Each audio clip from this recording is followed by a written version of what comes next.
O tema da nossa live hoje é 4 passos para cultivar a paciência com seus filhos. A gente vai falar então de 4 passos importantes. Antes da gente falar desses 4 passos, eu queria fazer um exercício com vocês. Olha só, queria pedir para vocês fecharem os olhos. Aí onde vocês estão mesmo, fechem os olhos.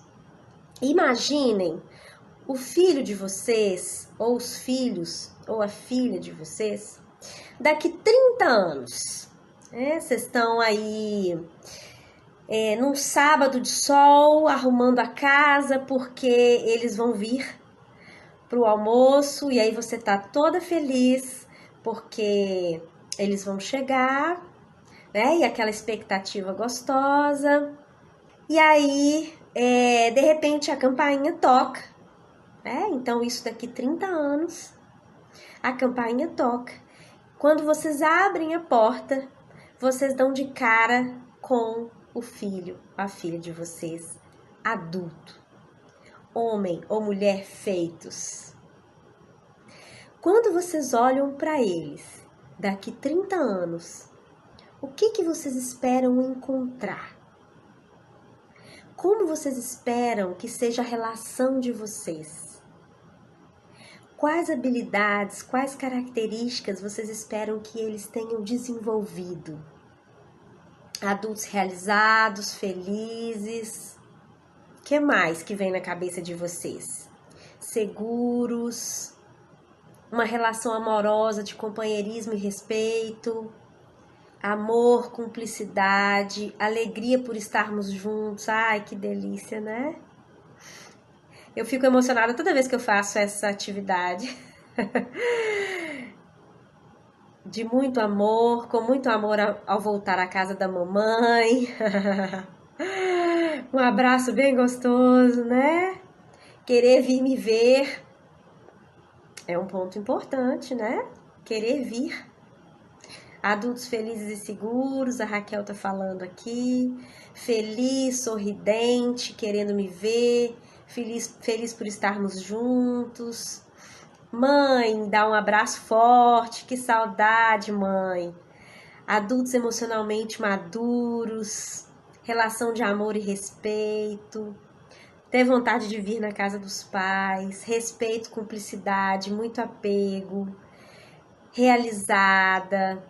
Ótimo, gente. Quanta coisa boa, né? A gente espera. E aí eu queria trazer 2 reflexões, na verdade 3 reflexões para vocês em cima desse exercício. O primeiro é o seguinte: a maneira como vocês têm lidado com os desafios, com os comportamentos do dia a dia das crianças, está ensinando isso que vocês esperam que eles aprendam, que eles tenham aprendido lá na frente? Uma outra pergunta: vocês são exemplo, vocês são modelo disso que querem que eles tenham, que eles sejam lá na frente? E ainda, para fechar essa reflexão, eu queria perguntar para vocês: a relação que vocês vêm construindo hoje vai levar para essa relação que vocês desejam daqui 30 anos? Faz sentido para vocês essas questões? Gente, é muito importante que a gente plante hoje, a sementinha da árvore que a gente quer observar, que a gente quer deitar em sua sombra lá na frente, sabe? A infância dos nossos filhos passa muito rápido. A primeira infância é o momento que tudo que você plantar dá. E isso em todos os sentidos, né? Se você plantar violência, dá violência. Se você plantar amor, dá amor. Se você plantar respeito, dá respeito. Se você plantar desequilíbrio, dá desequilíbrio. Se você plantar equilíbrio, dá equilíbrio, sabe? Essa fase das crianças, principalmente na primeira infância, que é até os 6, 7 anos, é uma fase importantíssima. E como a gente está cultivando essa fase? Como a gente está levando essa fase? Bom, a partir dessa reflexão, eu quero entrar com vocês então nos 4 passos importantes para cultivar a paciência, né? Tô com minha anotação aqui do lado, como sempre, para não deixar passar nada para vocês aí, não deixar faltar o que é importante, né? E aí eu queria entrar no primeiro passo. O pessoal tá falando aqui, tenho tentado cultivar amor, respeito e cumplicidade, nem sempre eu planto o ideal, ando desconectada de mim mesma. Carol, a gente vai falar disso hoje. Tenho cultivado impaciência. Fê, então fica aqui que nós vamos conversar sobre isso, tá? Bom, primeiro passo, conhecer sobre as crianças, conhecer sobre o desenvolvimento infantil, saber o que é comportamento esperado para as crianças, sabe? Eu vejo muito no consultório, chega muitas mães, muitos pais lá dizendo assim, Tamira, mas o meu filho, ele tem 3 anos e ele tá com uma mania, ele tem muita mania, não pode cair uma gota na roupa dele que ele quer que troque, ou ele quer que vista primeiro a calça, depois a blusa, não posso vestir o contrário, eu preciso fazer exatamente a coisa do jeito dele, né? É muito comum essa dúvida, muito. E aí eu falo com esses pais, olha, primeiro a gente vai entender que ali nessa faixa etária, 3, 4 aninhos, é mais ou menos quando está acontecendo o período sensível da ordem, observado pela Maria Montessori. E o que é esse período sensível da ordem? É quando as crianças, elas necessitam de ordem, sabe? Essa ordem que elas buscam, que elas fazem de tudo para ter no externo, é uma maneira de organizar também internamente.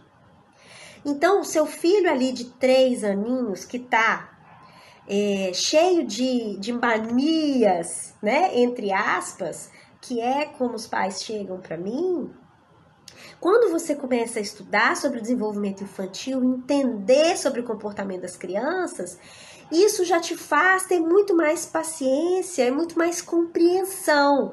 Ah, tudo bem, eu troco a roupa de novo porque caiu uma gota, mas porque eu sei que faz parte, não é por maldade, não é para me irritar, não é para me provocar, é porque ele tá nessa fase, né? E aí eu falo muito com os pais, vamos primeiro entender como é o funcionamento das crianças, depois a gente começa a observar o que está fora, né? O que está excedendo, que a gente precisa ter um olhar mais cuidadoso, né? Então, quando a gente conhece sobre as fases, conhece sobre o desenvolvimento infantil, isso ajuda muito a gente a ter paciência. Meu filho, nessa fase, ele um dia teve uma briga enorme aqui com a prima, porque eu tinha separado 2 bacias para colocar corante. E aí eu ia colocar uma água de uma cor numa bacia e outra água de outra cor na outra bacia. E eu vinha fazendo isso há vários dias, mas sempre a bacia daqui, sei lá, eu não lembro a cor, mas vamos supor, sempre a bacia aqui verde e aqui vermelho. Quando a prima estava aqui, ela pôs o contrário. E aí ele teve uma explosão enorme, assim, sabe? E se eu não soubesse disso, eu ia ficar ali impaciente, envergonhada, né? O que fosse. Mas ali, na hora, eu falei, ok, tudo bem, filho. A mamãe vai voltar com as bacias. Porque eu entendi que aquela previsibilidade, aquela ordem, naquela fase que ele estava, era importante. Entendem? Então, um passo muito importante para a gente ter mais paciência com os nossos filhos é compreender sobre a infância, compreender sobre o desenvolvimento infantil, né? Mesma coisa sobre as birras. Às vezes os pais chegam no consultório dizendo, nossa, eu tô passando muito aperto, meu filho tá com 2 anos e tá tendo muitas explosões, tá fazendo muita pirraça. E aí eu venho falando, olha, é muito comum nessa fase, porque é uma fase de individuação, as crianças estão começando a compreender que elas são um indivíduo separado da mãe, separado do pai, elas estão começando a entender que elas têm vontades próprias, né? Que elas têm desejos. Então, faz parte dessa fase que a frustração aconteça mais intensamente, né? Que venham essas emoções intensas, que são as chamadas birras, pirraças, né? Mas percebem que quando a gente consegue compreender, a gente já dá um passo além para conseguir ter paciência e aquilo não tirar a gente do sério e estressar naquela hora. Aí a gente vai para o passo 2. O passo 2 também é muito, muito importante. Olha só. Não comparar. Gente, a comparação é a mãe da infelicidade. Sabe por quê? Muitas vezes a gente compara o filho da gente com o filho da vizinha, com o filho da prima, com o filho do irmão. E na verdade a gente compara muito com o que os pais estão contando, lembrando que cada um tem uma leitura e cada um vai contar de um jeito. E tem gente que gosta de contar só coisa boa, tem gente que gosta de contar só desgraça, né? Mas em relação a filhos, é ótimo as pessoas quererem contar só as coisas boas. Aí você fica achando que só o seu é um problema. E aí a mãe, sua colega de trabalho, fala assim, não, eu chego em casa, é ótimo, ela tá tranquila, ela vem dar um beijo em mim, fica ali brincando sozinha, depois ela vai dormir numa boa, toma banho numa boa, e aí você chega em casa, olha pro seu filho tá igual um gremlin, cansado, louco por sua atenção e tá fazendo de tudo para você olhar para ele. O banho é um terror, para colocar para dormir é outro terror. E aí você fica lá lembrando daquela mãe que tá te contando como que a filha dela é um doce e é muito obediente. Sabe? Gente, não caiamos na comparação. Sabe por quê? Não existe. Comparar é a mãe da infelicidade, porque ninguém sabe a história por completo. Ninguém sabe o que acontece de fato. Talvez essa criança, ela até seja boazinha, entre aspas, nessa rotina, mas ela não dorme direito à noite, mas ela acorda chorando na madrugada porque ela tem terror noturno, sabe? E a gente também não sabe a história dessa família, o que essa criança já passou, o que essa mãe já passou. Quais os parâmetros dessa mãe que está contando isso? Qual a nossa história? Sabe aquela história de calçar o nosso sapato para saber o que se passa com a gente? É isso. Então, parar de comparar as crianças. Para de comparar o seu filho, a sua realidade, com outras realidades. Isso só traz infelicidade e impaciência. Porque aí a gente vai para o terceiro passo, que eu acho assim, um dos passos mais importantes junto com o passo 4, que eu vou trazer daqui a pouco. Mas o passo 3, que é muito importante, ele tem a ver com aceitação. E sabe o que é aceitação? Aceitação não é passividade. Aceitação é parar de brigar com a realidade. Quem é meu filho? Quem é o seu filho? O que te impede de aceitar o seu filho assim como ele é? A gente tem um filho imaginário, né? Quando a gente está grávida ali, a gente vai criando ali, quem vai ser meu filho? Ah, meu filho vai ser muito esperto, meu filho vai ser inteligente, meu filho vai ser bonzinho, meu filho vai gostar de música, enfim, né? A gente vai criando ali um filho imaginário.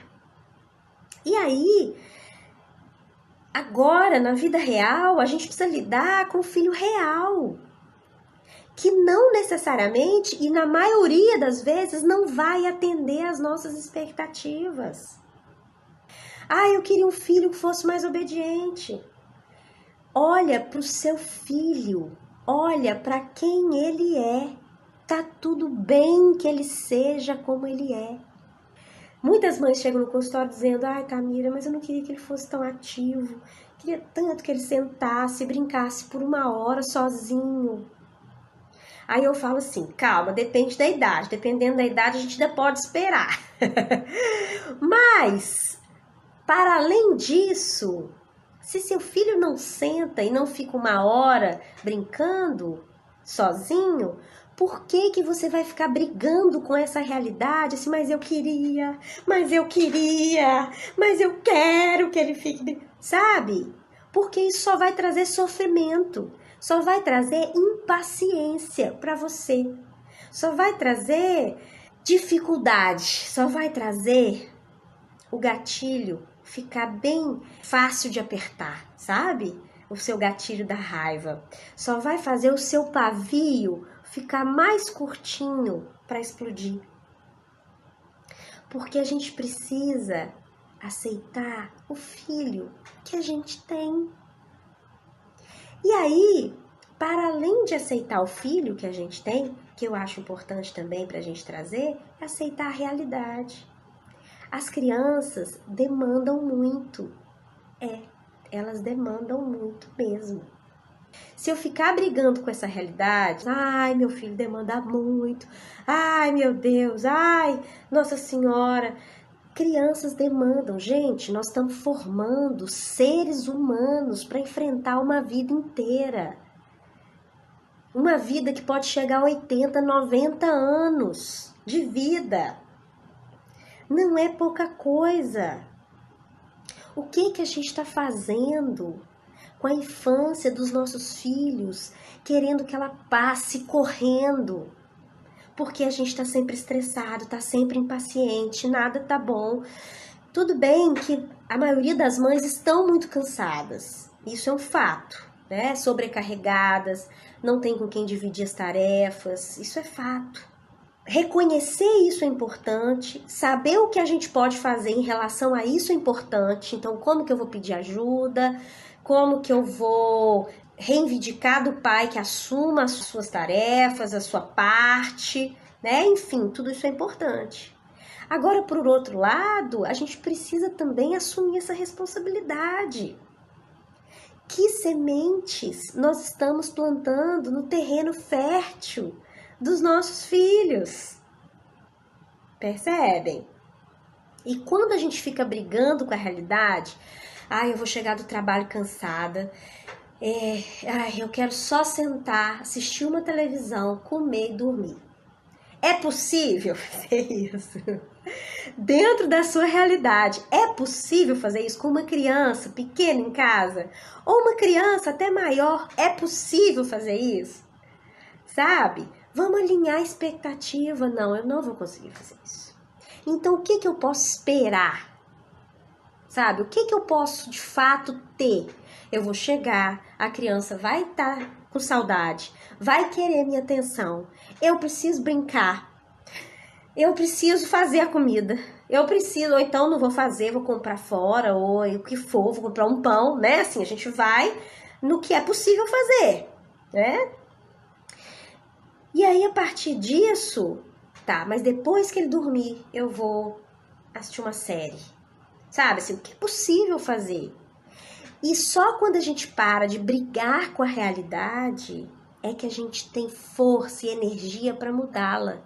Porque enquanto a gente está brigando, a nossa energia está sendo gasta toda com essa briga. Ai, meu Deus, eu vou chegar em casa.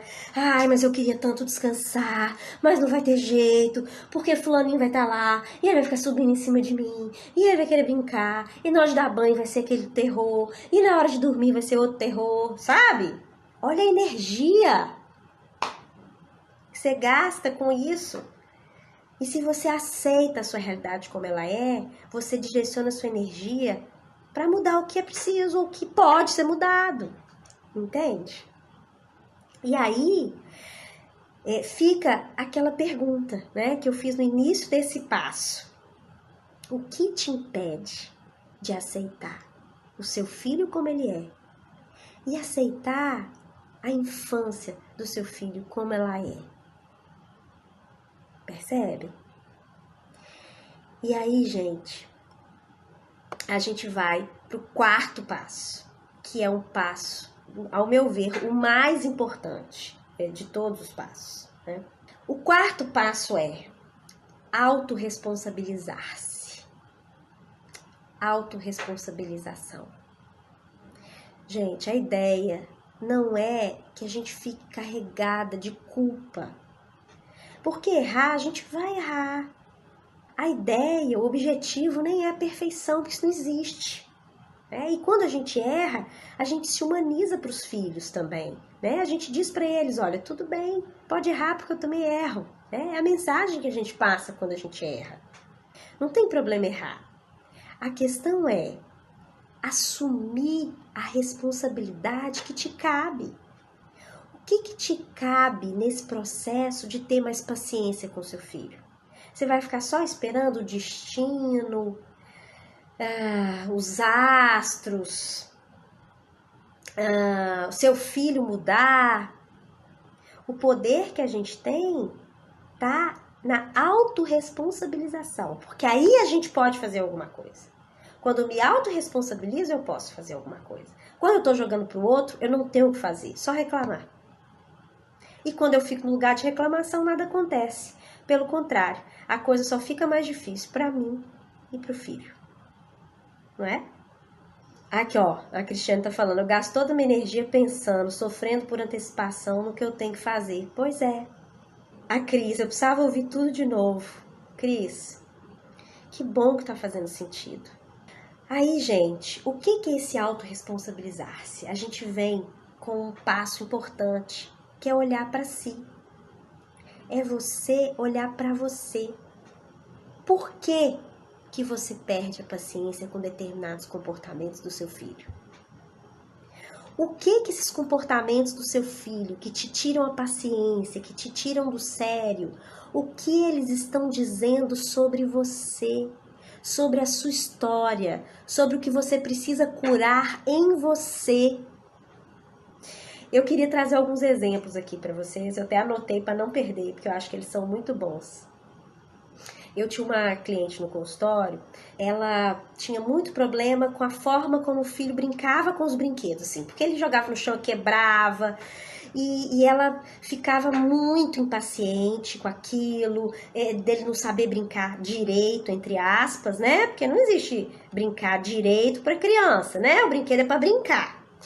E aí ela ficava cercando ele, assim, então era um estresse, e aí qualquer coisa que quebrasse, qualquer coisa assim, ela já ficava sem paciência. E aí nós fomos investigando na história dela, e nós chegamos numa história, num fato, né, num acontecimento que teve quando ela era criança, em que ela esbarrou na televisão da casa dela, sem querer, claro, né? Ou mesmo quando as crianças esbarram por querer, elas não querem estragar a televisão, né? Então, no caso dela, ela esbarrou e a televisão quebrou. E ela levou uma surra muito forte, sabe? Assim, muito marcante para a vida dela. E aí ela entendeu daquilo que os objetos, eles eram muito importantes. E que era preciso cuidar muito das coisas, dos objetos, porque ela não sabia o que podia acontecer num caso pior. Se ela tinha levado uma surra tão forte por causa de uma televisão, o que poderia acontecer com ela se estragasse um outro objeto que fosse mais importante para o pai dela, para a mãe dela? Percebe?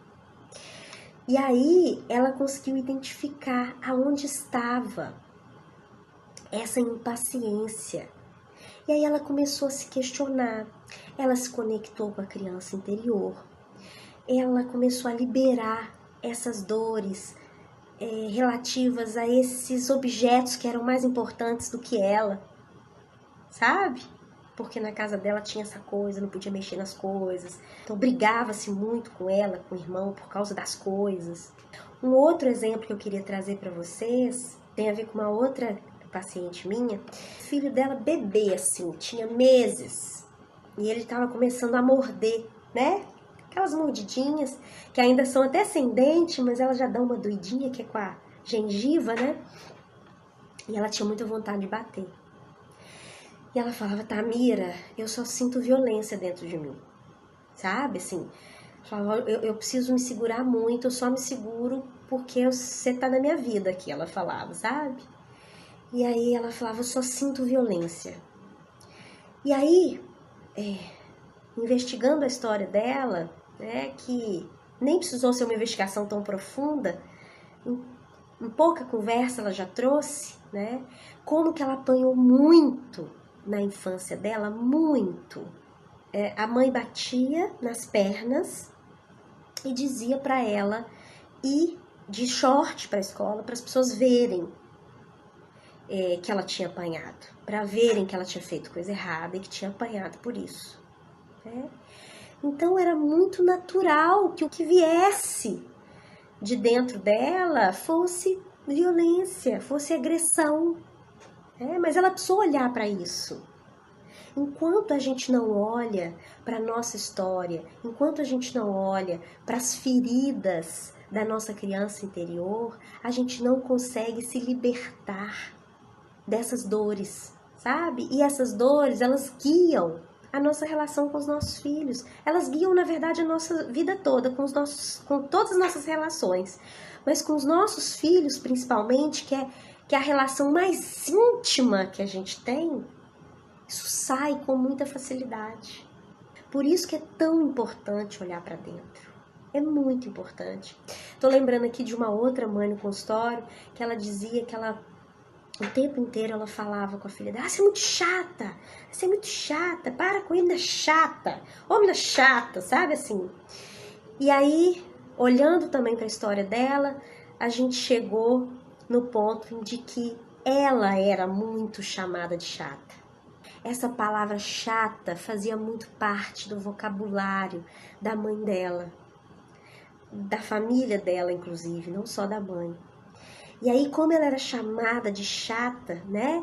Imagina, a criança vai escutando, sua chata, né? Aquilo primeiro vai detonando a autoestima da criança e vai rotulando ela de uma maneira que ela não vê nem outra saída a não ser chata, né?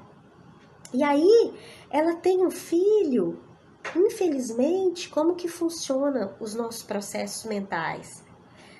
Ela despeja esse chata de volta em cima da filha numa tentativa de colocar para fora, de projetar toda a dor que ela sentiu numa outra pessoa.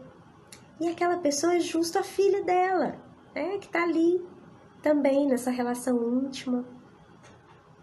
Percebem como a questão é profunda e é primordial que se olhe, que se trabalhe. E aí muita gente fala pra mim assim, Tamira, mas eu não vou mexer com isso não, porque vai trazer muitas dores e tal. Já tá trazendo, entende? Já tá trazendo, a única chance que a gente tem é olhar para elas, libertar essas dores, liberar essas dores, sabe? Porque aí sim a gente pode parar de ser guiada por elas.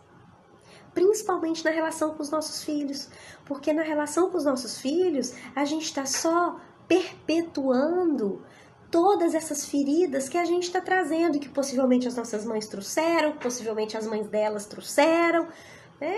E a gente pode hoje, sabe, com o conhecimento que há disponível hoje, a gente pode barrar isso na gente e não passar para frente, né? Quando a gente cura a gente mesmo, a gente cura todas as nossas próximas gerações. Olha que maravilha isso. Eu lembrei de mais um exemplo aqui também, olha. A mãe que tinha pavor quando a criança subia na cama dela. Pavor. Ela ficava impaciente na hora, ela brigava na hora. E aquela coisa horrível. E aí a gente foi investigar e fomos entendendo como era uma criança. O sonho dela era dormir com a mãe. Ela queria muito ter dormido com a mãe, mas desde cedo a mãe não permitia, não deixava. A mãe achava que tinha que dormir no outro quarto, na outra cama, né? Isso sem nenhum julgamento, tá, gente? Assim, era o que acontecia nessa história. Mas ela tinha muito desejo de dormir com a mãe. Mas como cedo ela precisou se resignar àquilo, assim, ok, é isso, então é isso, certo é isso, realmente eu não posso, eu não devo, ela trouxe isso e aí ela sentia, ela reproduzia a mesma coisa com os filhos. E aí é só olhando para isso que é possível a gente transformar, a gente mudar. Tô vendo aqui que tá bombando de comentários, eu vou voltar pra gente ler os comentários, tá? Aqui, ó, também quero parar de gritar, é muito chato. Ana Beatriz, né, tenta pensar na sua história, como é que eram os gritos, como é que eram tratados os seus gritos quando você era criança, como eram os adultos na sua casa, eles gritavam, né? Parar de gritar é um ponto importantíssimo, né, gente? Ninguém gosta que grite. Nem nós adultos gostamos, né? Quando a criança grita, a gente não... Por que a gente grita com os filhos, né? Por que a gente não consegue se controlar? Exatamente porque tem aí uma bagagem por trás que não nos permite, né, ainda nos controlar, não é? Então, eu queria trazer esses 4 passos para vocês saírem da culpa e agarrarem a autorresponsabilidade. Vão sair da culpa. Não é para se sentir culpado. É para o que eu posso fazer. Então, sabe, assim, agarra na responsabilidade, né? Lembra que você, quando criança, passou por diversas situações e tá aqui hoje. Então você tem força suficiente para mudar o que precisa mudar, para expandir o que precisa expandir, para olhar para dentro e construir uma nova história. H. Santos. Fico triste em repetir as atitudes da minha mãe. Pois é, Fê. Eu super entendo, né? Muitas vezes as mães se pegam mesmo repetindo, né? E a maneira da gente não repetir é olhar para essa história, né? É olhar para o que dói, para as feridas que ainda estão aí, né? A responsabilidade é minha, mas não sei o que fazer. Quando eu olho, já gritei, já falei, já chorei arrependida várias vezes. Dinamara, eu entendo demais. Olha, eu sinto aqui isso que se sente. É preciso, gente, tomar decisões, né? Muitas vezes na vida da gente. E a gente precisa decidir pela mudança, pela cura, sabe? Pela transformação. É essa a proposta que eu quero trazer para vocês, porque eu me transformei tanto e eu quero muito levar essa transformação para um máximo de pessoas que eu puder, né? Me fez tão bem, mudou tanto a minha vida. Por que eu vou ficar guardando isso para mim? Não faz sentido. Grito com meu filho, depois me sinto péssima, né, Juliana? Eu sei muito bem o que é isso. Eu ouvi gritos a vida toda e me pego repetindo esse ciclo, é muito triste. Exatamente, Jéssica. Improvete. Antes Davi fazia algo, eu tentava decifrar o porquê ele estava fazendo aquilo. E de fato não me ajudava a manter a calma. Agora eu tenho me perguntado por que eu estou com vontade de gritar. Perfeito, né? A resposta está dentro da gente. Né? É dentro da gente que a gente consegue achar as respostas para ter clareza, para ensinar para os nossos filhos o que a gente precisa ensinar. É o que eu mais quero, parar de gritar. E qual a medida de não passar para uma criança que objetos valem mais do que ela e que não se deve quebrar nada? Então, Nátia, olha, as crianças, elas fazem o melhor que elas podem.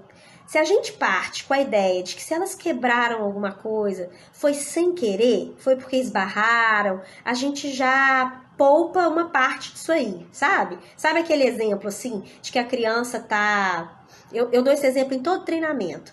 Se eu tô aqui com uma fita crepe em cima da mesa e um adulto passa e derruba, eu falo assim, não, tranquilo, eu pego aqui, tá joia, né? Agora, se uma criança passa e derruba, como é que eu falo com ela? Ô menino, o que você fez de novo? Não presta atenção.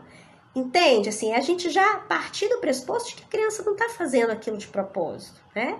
E ao mesmo tempo, vai explicando para ela, vai entendendo a fase de desenvolvimento que ela está, se ela já tem condição de compreender. A criança pequena, por exemplo, até 3 anos, ela não tem condição ainda de entender muito, sabe? Que ela vai quebrar. Então, às vezes, a gente precisa subir os objetos mesmo, e não deixar na altura da criança. né? E vai ensinando com os brinquedos dela, com aqueles objetos que pode. Ó, filho, quando joga, quebra, né? Aí quebrou um objeto dela, quebrou um brinquedo dela, a gente, poxa vida, que pena. E não conserta, né? Deixa para a criança vivenciar a consequência daquilo, mas sem precisar brigar, dar sermão nem nada, sabe? Agora a gente precisa ter muito cuidado, Nátia, porque na maioria das vezes, gente, a gente tá dizendo para as crianças que os objetos são mais importantes que elas, que as coisas são mais importantes, que as outras pessoas são mais importantes, que os horários são mais importantes, que o trabalho da gente é mais importante. E é aí que a gente precisa olhar para nós e entender por que a gente traz isso, né? Por que a gente traz isso dessa maneira? E como que a gente pode quebrar isso? Né? Como que a gente pode demonstrar para as crianças que não, elas são a coisa mais importante da vida da gente? Eu sinto muita violência dentro de mim. Fê, um abraço apertado.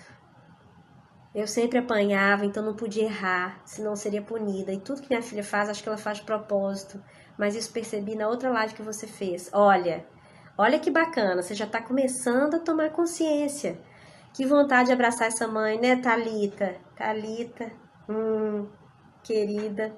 Minha filha quebra tudo, estraga tudo, não sei como lidar com isso e fazê-la mudar. Gente, olha, Ana Beatriz, você trouxe um ponto importantíssimo, fazê-la mudar. Gente, a gente não faz ninguém mudar. Só quem pode mudar é a gente. A gente só tem poder de mudança sobre nós mesmos. Só. Sabe? O que a gente pode fazer é orientar, guiar os nossos filhos. A gente precisa olhar para si e compreender muita coisa, sabe? Principalmente isso. Principalmente não, né? Tanta coisa. Mas uma das coisas é essa, né? Não há controle sobre o outro. Lembra, gente, quais sementinhas vocês estão plantando na infância dos filhos de vocês? Tudo o que vocês plantam agora dá. O terreno da infância é muito fértil. Então, agarrem-se na autorresponsabilidade, sabe? Vocês são capazes de plantar sementes positivas, boas, de respeito, de amor, de acolhimento. Se é preciso olhar para dentro para isso, eu tô aqui para te dar essa mão e para te conduzir nesse caminho. Muito, muito, muito, muito obrigada pela companhia de vocês. Boa noite e até mais.